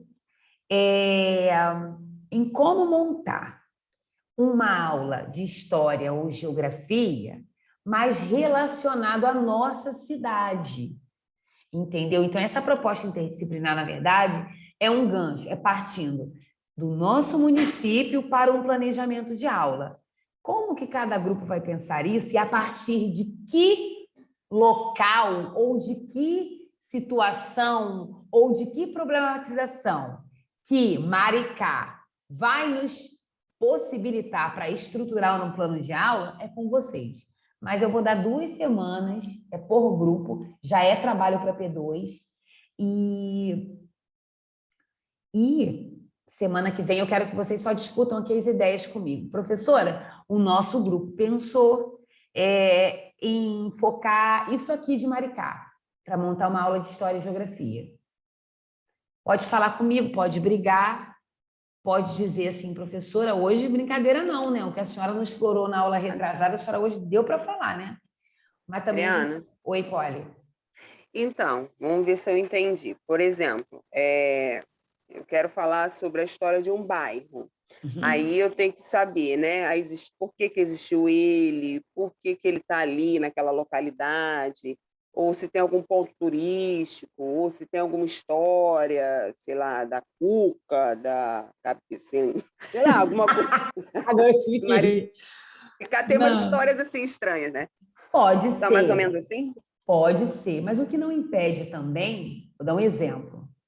De repente, vocês estão lá olhando um conteúdo, né, dos anos iniciais. Não, eu quero explorar, sabe o quê? A Praia de Ponta Negra. Estou dando um exemplo. Bem diferente do que a Poliana falou. Poli foi num bairro, pode ser? Mas dependendo do conteúdo que vocês vão trabalhar, você pode explorar um local específico assim. Não sei, vai trabalhar o quê? Mas Ponta Negra também é um bairro. Sim, mas eu digo assim, não estou falando o bairro em si, todo, sabe? Estou falando assim, de repente você vai querer explorar. Que eu não quero. O que acontece, gente? É porque se eu mexer aqui, eu vou falar um monte eu vou explorar, então, um canal de Ponta Negra. Ué? Não, tô falando porque eu tenho histórias de infância no canal de Ponta Negra. Ué? Aí pode vir, né? Pode vir, pode ser uma ideia. E que isso dá um caldo, hein? Isso dá um caldo. Mas não necessariamente isso. Quando a gente pensa em geografia, a gente pensa em muitos outros conteúdos. Vamos lá, vou citar alguns, hein?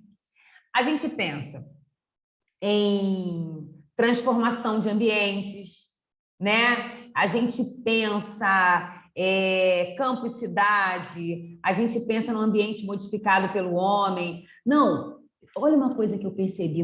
Gente, a gente só para ver quando está ali, né? Antigamente, a gente ainda tinha algumas casas, né? Ali naquela rua do Correio. Sobrava uma ou duas casas, uma ou duas, né? Não tem mais nada, né? Acabou, né, gente? A última foi vendida, né? Sim, a última foi vendida. Então, também é um ponto, sabe? O bairro é ponto. Não, professora, eu quero partir ali para a questão das rochas. Então, eu vi que tem isso, eu posso explorar tal lugar, porque lá tem isso. Mas ninguém está dizendo que vocês têm que ir lá ainda, não. Eu só estou dizendo que vocês vão pensar num plano. Ainda? Então a gente vai ter que ir lá? Não falei isso, só deixei um ainda para dizer assim, eu não vou dar trabalho à toa, então já estou pensando para P2, essa é a primeira etapa de um mesmo trabalho. Então, vocês vão trazer a ideia do que vocês querem articular na nossa cidade com conteúdo de história ou geografia, de repente vão mudar totalmente. De repente, vocês nem querem focar tanto na geografia assim, querem ir mais para a parte histórica. Não sei. É que eu tenho ideias para dar, mas eu não posso. A semana que vem, quando vocês me disserem quais são as ideias que vocês têm, aí eu vou dizer, gente, então, agora, o que vocês acham disso, daquilo outro, para o grupo que ainda estiver um pouco perdido, entendeu? E aí vocês vão montar Não, o meu já falei, eu vou falar sobre o canal de Ponta Negra. Já que a gente está falando de geografia, Poliana já marcou território. Professora, pode falar as ideias, dá umas 6 ideias, porque são 6 grupos no total, já fica bem Cada um pega uma, começar a pesquisar.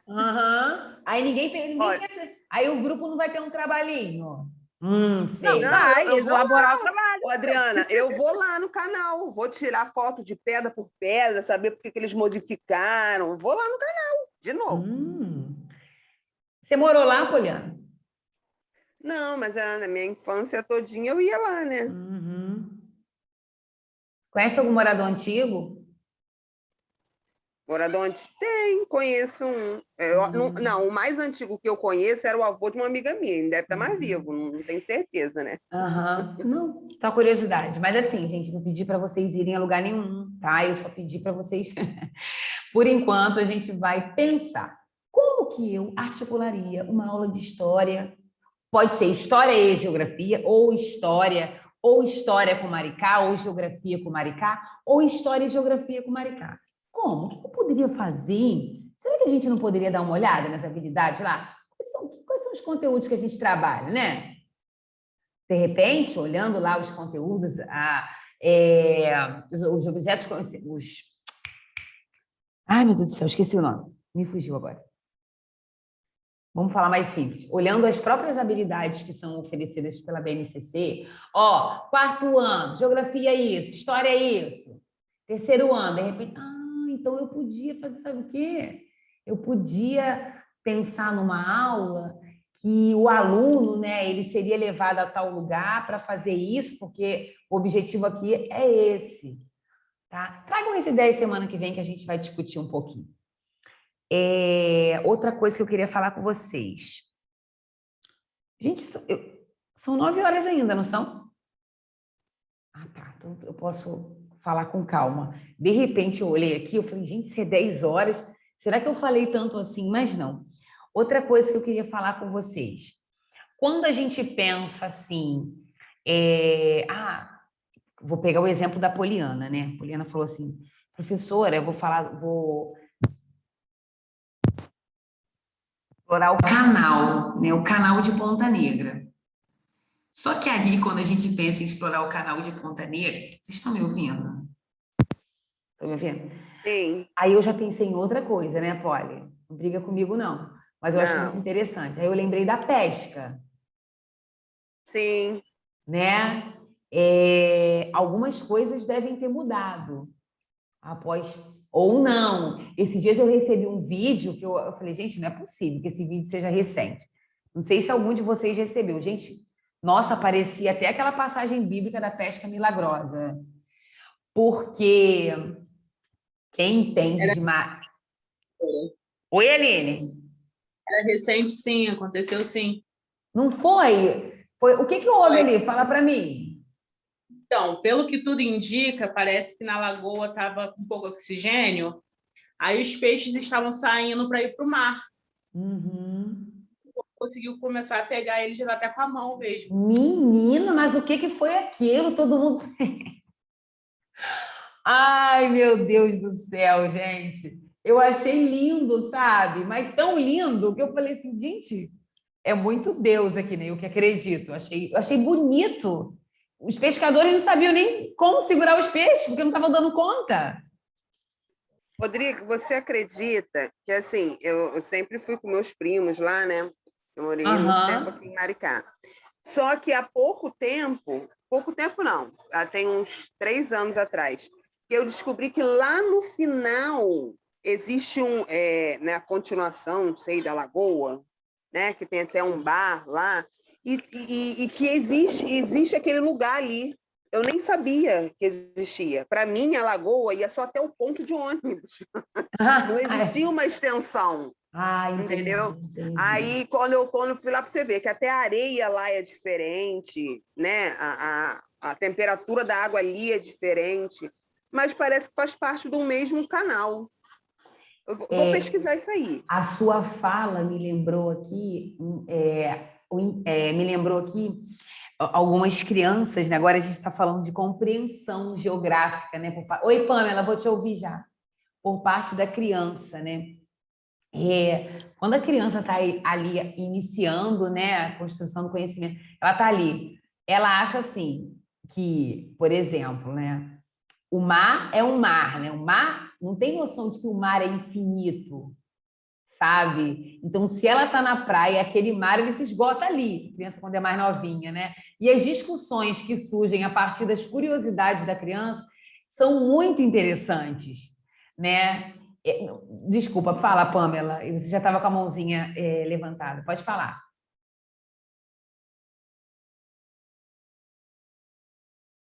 Pamela?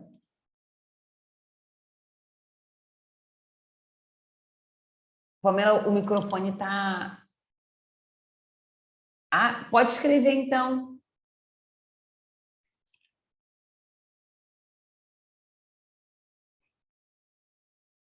Não consegue o quê? Falar?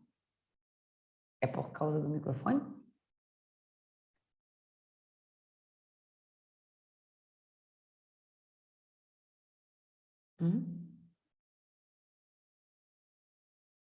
Não consigo, tá dando que a senhora tem que permitir. Ué, gente. Vê agora.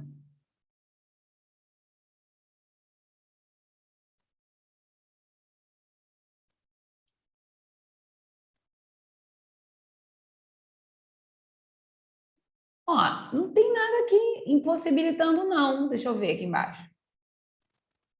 Eu não desativei o som. Tá todo mundo aqui. Ó, deixa eu ver aqui. Não, Pamela, tá tranquilo, não tem nenhum... Acho que é só o dela mesmo, professora. Ah, tá. Agora eu fiquei curiosa para saber o que você queria falar.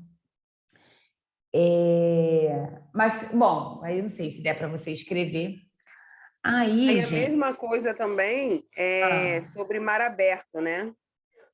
Porque as crianças pensam, pelo menos as minhas filhas, quando eu falava assim, ela falava assim, tem tubarão aqui, mãe? Eu falei, não, né? Pela situação climática, a gente não tem, mas o mar é aberto e tal. Aí eu falei, o que é mar aberto? Porque elas pensaram que o mar só era aquilo ali, né? Então, assim, o mar aberto é extenso, é infinito e tal. Aí a imaginação vai aumentando. Entendi, Polly. O quê, Pânico? As pessoas ficaram doentes?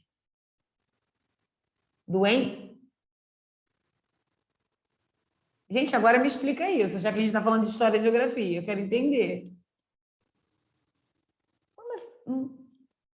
Alguém me ajuda, gente. Eu quero entender. Professora, é porque eu não vi direito, não, mas eu acho que realmente foi isso mesmo. Que a Pamela está falando, parece que esse negócio dos peixes não foi nada tão assim. Não foi uma coisa boa. para o membro. É alguma coisa, como se fosse uma intoxicação, acho que as pessoas estiveram com esse peixe, aí Pamela está dizendo ok. Acho que o peixe estava... É como se fosse contaminado, entendeu? Ele estava morrendo porque estava contaminado. Entendi. Entendeu? Eu soube que os peixes estavam contaminados, deram diarreia. Aí, tá vendo? Entendi. Então, na realidade, esse negócio dos peixes não é bonito, é muito peixe, porém não foi uma... Tá, então, com certeza, estava relacionado a um desequilíbrio. E aí, enfim... Eu estava com um pensamento, mas agora eu entendi. E isso aí tem muito a ver, né, com esses impactos ambientais também. Paty, você estava falando e ficou... O que houve? Você caiu, Patrícia? Oi, Paty, ativa o microfone. Oi, professora. Não, porque acho que o meu parou. Não sei se foi a minha internet ou eu não te ouvia mais. Eu agora também voltou. Fala aí.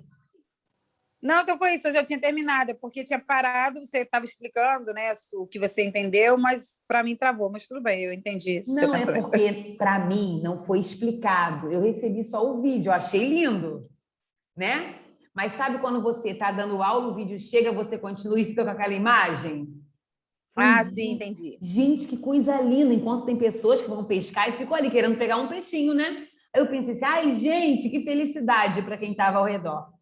Mas eu não sabia do desencadeamento, né, desse dia, do que aconteceu. Mas Juliana, as pessoas estavam pegando os peixes mortos para comer. A partir do momento que eles estavam mortos, aí né, já era. Não tem como, mas estavam pegando. Entendi. Isso o vídeo já não mostrava, não.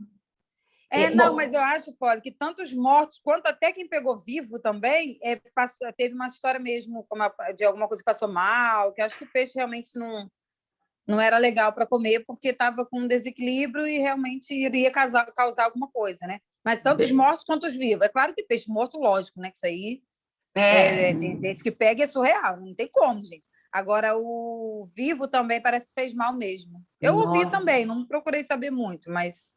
Acho que é verdade. Que bom, não sabia, não soube disso. Professora? Oi, Pamela, agora sim. Agora está me escutando. Foi exatamente isso que a Patrícia falou, entendeu?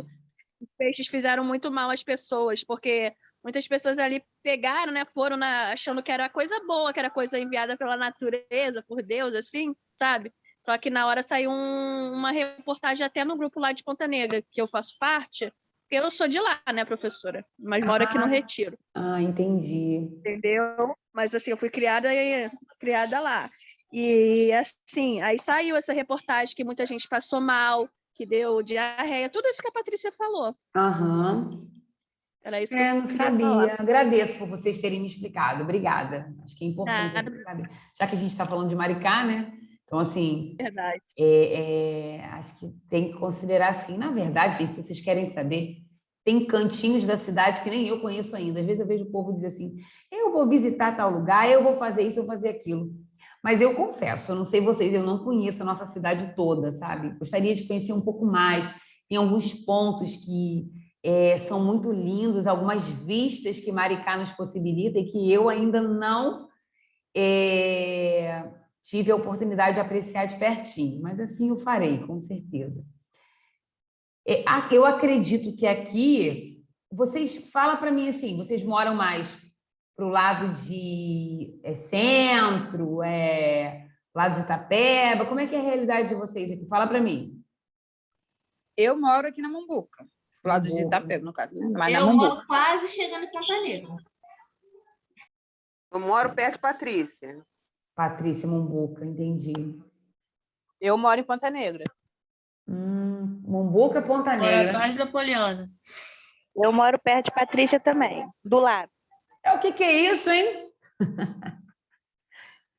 Tá vendo, né, professora? Todo mundo junto. Eu moro em Itaipuaçu. Acho que eu moro mais longe de todo mundo.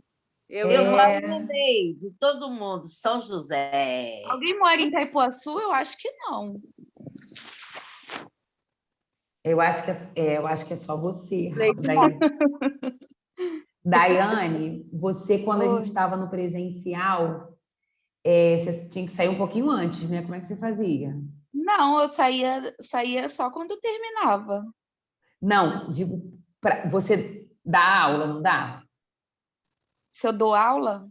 Ou está trabalhando em alguma Não. escola? Não, fazendo... quando a gente estava no presencial, eu trabalhava na secretaria. Mas agora eu não estou mais na escola, não. Ah, entendi. Não, porque eu estava perguntando. Da pandemia, o contrato venceu, a gente foi mandado embora. Entendi. Porque vindo de Itaipuaçu é um chãozinho, né? Amanhã mesmo eu irei a Itaipuaçu. Muito trânsito, não, que não tem trânsito, mas pelo horário que eu pegava o ônibus umas 6 horas, o ônibus para muito no caminho. Aí leva quanto tempo? 1 hora? Quase 1 hora, uns 50 minutos. Entendi. Quando é esses horários de pico. É uns 50 minutos, mas tirando isso é 40. Sim. Amanhã eu vou visitar a escola que eu já estive lá uma vez, a João Monteiro. Meu filho estuda lá, minha filha estudou lá do 6º ao 9º ano. Gracinha. E o meu filho estuda lá, professora. Você vai lá fazer o quê? É bem no final de Itaipuaçu, lá no Recanto. Eu já fui lá, eu conheço. Eu já fiz palestra lá para os professores da escola. E aí eu vou fazer uma coleta amanhã de entrevistas para meu doutorado também. Hoje eu fui a outra. Hoje eu estive no Zilca. E amanhã eu vou ao João Monteiro, se Deus quiser. Eu me dê saúde, estarei lá. Que legal. Mas eu já tive, porque eu estou pegando um pouquinho de cada distrito, entendeu? Assim, eu quero ter uma noção. Só professores do centro? Não, eu quero dar uma passeada para que isso fique equilibrado. Isso, não esquece a gente aqui em Itaipuaçu, não. Não, de jeito nenhum. Mas é isso, gente. Eu quero que vocês tragam engraçado fui eu, adiantando no penúltimo slide, achando que eu estava olhando no relógio. Quando chegou no penúltimo slide, eu falei assim, gente, 10 horas? Era 9. Eu olhei aqui e falei, 10 horas? Não pode, por mais que a gente tenha debatido no início. Mas eu quero que vocês tragam essa ideia na semana que vem. Quem não estava na aula passada, não sei, Cavalcante, querido, deseja fazer alguma pergunta? Quer fazer algum comentário? Não, eu vou dar uma olhada na aula da semana passada e vou ler o texto. E o que a senhora falou hoje aí já está bem entendido, ficou bem claro para mim. Vou assistir a aula da semana passada e vou ler o texto. Aí eu acho que eu vou ficar em dia. Beleza, faça isso. Outra coisa, só confirmando. Semana que vem a gente tem aula normal, porque as nossas aulas são às quartas-feiras. Então, pelo calendário, Poli? Pelo calendário, vocês têm aula... Como é que funciona a semana que vem? Eu não estou com o meu aqui agora, não. O calendário, não lembro. Não, né? Posso perguntar para a Mariné. Não precisa não. Eu tenho, eu só queria saber se vocês tinham de cabeça aí. Eu tenho, porque eu não estou com a agenda aqui. Queria lembrar. Falou alguma coisa aí. Oi, Jéssica. Segunda não tem aula, eu acho, porque eles vão adiantar o feriado de sexta. Isso eu estou falando porque a Ana Luísa falou ontem, não tenho certeza. Mas também dia 12 é feriado, então aí segunda-feira, recesso, não? Não, mas para a faculdade isso não conta. Eles estão adiantando o feriado do dia 15, entendeu? Entendi. Então, semana que vem não funciona segunda e terça, não é isso? Isso. E funciona quarta, quinta e sexta. Isso. A priori, sim, não sei. Pode ser que seja errado. Mas foi o que a Ana Luísa falou ontem. Tá. Aí, para a gente... o que eu vou fazer com vocês? Vocês vão trazer a ideia semana que vem. Vão conversar entre vocês do grupo, vão ver como é que vocês... vamos relacionar essa parte aqui como eu ensinei, como eu orientei. E aí vai ficar um texto para leitura, só que aí com uma semana de antecedência. Quero que vocês leiam um texto para a próxima aula. Leiam um texto, vou mostrar para vocês aqui só um instantinho.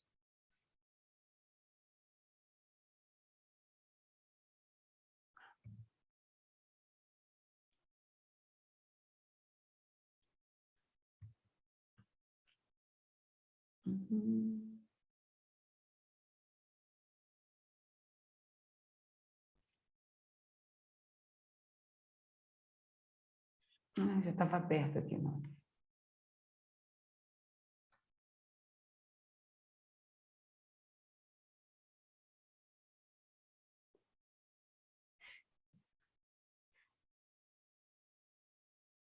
Como nós estávamos falando do trabalho da história e da geografia, e eu dei alguns exemplos, falei com vocês sobre a questão do museu também, eu vou pedir para vocês lerem esse texto aqui, ó, para a semana que vem. O museu como recurso de ensino para os professores dos anos iniciais do ensino fundamental, tá? Ele é curtinho, tá, gente? Porque ele é um texto submetido em congresso, então, assim, uma leitura não vai tomar muito tempo de vocês, sem contar que a última página já nem tem, é mais são as referências. A gente tem, em média, 8 páginas para leitura, porque a primeira é só o resumo com, né, o título e os autores. E eu achei esse texto interessante, eu gostaria que vocês lessem, principalmente porque é nos anos iniciais, tá? Eu vou colocar lá no AVA direitinho, vou mandar para vocês, vou deixar tudo certinho. Bom, e aí, perguntas? Alguma dúvida? Pessoal que já está lecionando, já desenvolveu alguma prática nessa área de História e Geografia, tirando os alunos da escola, promovendo um passeio, já fizeram algo semelhante? Vou abrir a chamada aqui enquanto isso.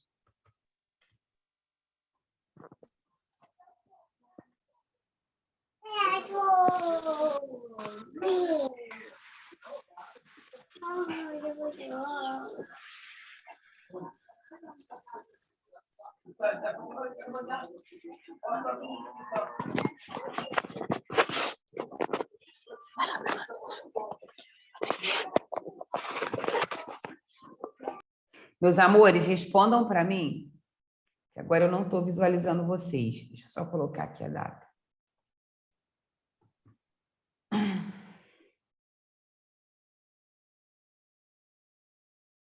Caso o aluno tenha entrado e, porventura, a internet tenha apresentado algum problema, é só vocês me avisarem. Vamos lá. Adriana, a Rosemary pediu para avisar que ela está sem internet, tá? Rosemary, tá. Obrigada, tá? Vamos lá. Aline. Presente. Ana Paula Alves.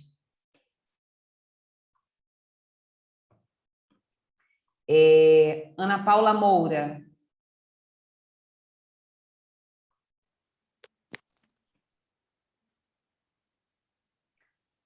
Andréia. Afogou no banho. Poliana, meu Deus do céu, Bia. Tinha até esquecido, realmente, está preocupante esse banho dela. Beatriz. Estou aqui, professor. Carol. Kátia. Oi, estou aqui. Cláudia Márcia. Presente, professor. Cavalcante. Presente, professor. Daiana Cristina. Presente, professora. Daiane. Presente. Daniela. Presente. Diana. Elisiane. Eu estou aqui, Elisiane. Tá bom. Érica de Almeida Mataruna.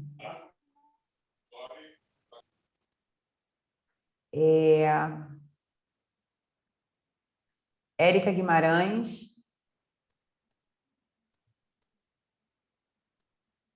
Hoje teve um grupo que não veio. Fernanda. Presente. Quem falou? Presente. Gabi. Filho, tá. Gabi. Eu. Ica.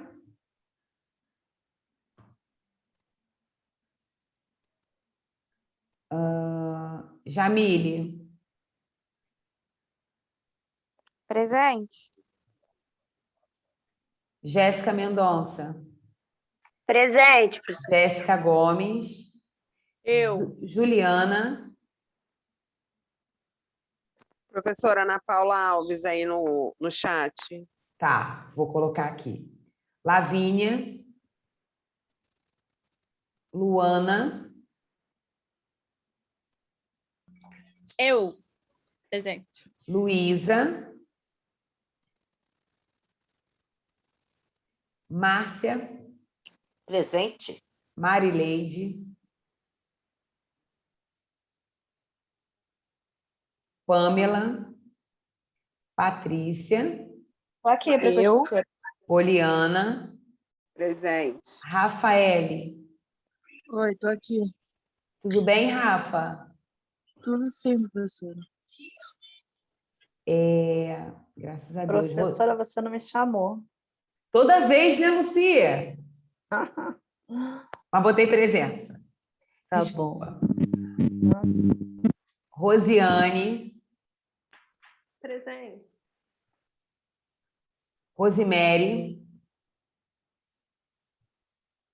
Aí a Poli falou. Jéssica falou. Verônica.